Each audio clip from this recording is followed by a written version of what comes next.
Hi there and welcome back to the Bible Project, and you've reached episode 33 of our journey together through the book of Genesis. I'd like to remind you that a full transcript of all these messages is given in the podcast notes section on the audio version of this podcast, available on the Buzzsprout website and also available to view on whatever podcast app device you use on your smartphone. So today in part 33 we've reached Genesis chapter 3 and we'll be looking at verses 11 to 13. And we've reached the point in the text where God confronts Adam about his succumbing to temptation. And God will soon pronounce judgment in that situation. In verse 11 he says this, "And he said," now he's speaking to Adam at this point, "Who told you you were naked? Have you eaten from the tree I commanded you not to eat from?" Now God is not asking for information. These are rhetorical questions used in order to get Adam to think about what he has just done. God in a sense just wants Adam, I believe, to admit he has eaten from the tree. Just come and say, "I did it, I'm guilty." But Adam doesn't do that. Adam's response is interesting because he begins to rationalize. Look at his reply. "The man said," that's Adam, "the woman who you gave to me, she gave me from the tree and I ate." That's verse 12. Now that might almost sound like a confession, but let me tell you what's really going on here. Adam is blame shifting, and this verse is as profound an insight into human nature as I think you can find anywhere in the Bible. In order to fully appreciate what's going on here, it would probably be helpful if you were either a pastor or a policeman or a social worker or a parent.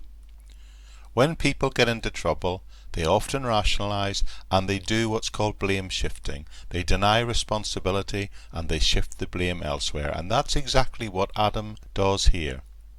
And if we're honest, it's also probably what we do. I know it's what I'm inclined to do when I'm confronted with something. And Adam's reply is, "It is the woman you gave unto me." It's not me, he says, it's that woman. And if that's not bad enough, he says, "By the way, God, it was you who gave the woman to me." So what does that imply? Clearly Adam is implying it's all God's fault. It's not my fault. It's that woman you gave to me, so it's your fault all along that this has happened, God. We all sometimes blame our circumstances, but that is often just a roundabout way of actually blaming God, and that's what Adam is doing here. So now the Lord turns to the woman in the next verse, verse 13, and says this, "Then the Lord said to the woman, What is this you have done? And the woman said, The serpent deceived me, and I ate." It's not my fault. He tricked me, she says. Now people love to blame Eve for the fall, but where did she learn this type of answer from? That's right, from her husband. She had just watched him shift the blame, and now she does exactly the same thing. We are inclined to often blame other people rather than confess our shortcomings and to allow God to help us to rise above our limitations. God is always trying to bring us to a place of insight where we can confess before Him and receive forgiveness. But instead of confessing, we're often inclined to rationalize and even blame others. So this should tell us that when things go wrong, just confess your part in your own fall from grace, and then allow God to forgive you.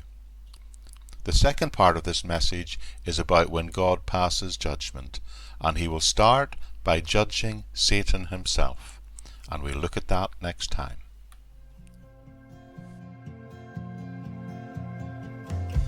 Okay everyone, that's it for this time.